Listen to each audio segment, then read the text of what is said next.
القصة دي عن واحد من أخطر رجال الدولة في عصر الخديوي إسماعيل، الراجل اللي اتقال عليه الخديوي الصغير، إسماعيل المفتش. إسماعيل المفتش اتولد سنة 1830 تقريبا في عزبة أبوه بأسيوط. أبوه كان مصطفى آغا باشا، قائد كبير في الجيش، وأمه كانت وصيفة في القصر وصاحبة خشيار هانم. ومن صغره كان قريب جدا من القصر، خصوصا إن الخديوي نفسه كان أخوه في الرضاعة. أول منصب رسمي مسكه كان مسؤول عن اسطبلات الوالي عباس باشا. بعدها بقى مفتش في الشرقية، ومع الوقت بقت عنده أراضي وأملاك. لكن نقطة التحول الحقيقية كانت سنة 1863 لما الخديوي إسماعيل مسك الحكم. الخديوي عينه مفتش للأقاليم البحرية، ونجح نجاح كبير لدرجة إن الكشوف اللي عملها بقت تتوزع على باقي المديريات كمثال يحتذى بيه. ومن هنا اسمه بقى المفتش.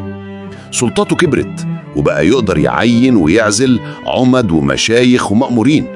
إسماعيل المفتش عمل إصلاحات كبيرة، وزع عطيان على الفلاحين، منع الأوروبيين من إنشاء وابورات حلق القطن من غير ترخيص، نظم السخرة واستبعد الأطفال وكبار السن، أسس مصنع ورق يصدر للخارج، وبنى مدارس وعين مصريين بدل الموظفين الأتراك. في سنة 1868 مسك نظارة المالية وقعد فيها 6 سنين، ومعاها مسك كمان الداخلية والدايرة السنية.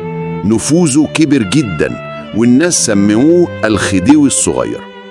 مكانته الكبيرة خلت أمراء الأسرة العلوية يغيروا منه، وكان عنده قصر الزعفران اللي الخديوي اشتراه وأهداله أمه خشيار هانم. لكن بدأت الخلافات. المفتش كان رافض سياسة الاستدانة من أوروبا، وكان شايف إن البلد تقدر تسدد ديونها لو اتنظمت. إنما الخديوي كان عايز يقرب للأوروبيين عشان صراعه مع السلطان العثماني، والصدام بينهم بقى حتمي.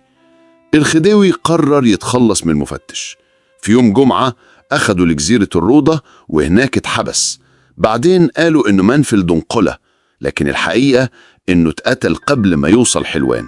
اتقتل بطريقة بشعة وجثته اترمت في النيل، ومن يومها مالوش قبر ولا أثر. إسماعيل المفتش راجل صعد بسرعة من موظف بسيط لواحد من أقوى رجال مصر، لكن النهاية كانت غامضة ومليانة أسرار. لحد النهاردة قصته بتفضل واحدة من أغمض الجرائم السياسية في تاريخ مصر.